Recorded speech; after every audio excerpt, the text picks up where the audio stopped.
Hey everyone!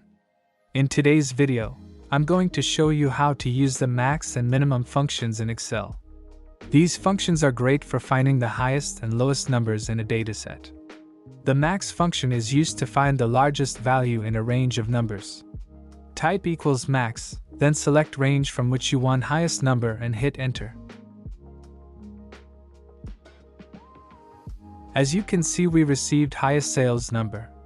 We can try it on expenses also.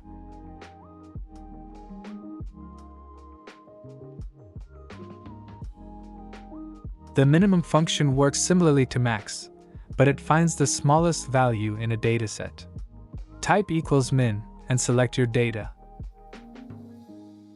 Click on the AutoSum button in the toolbar.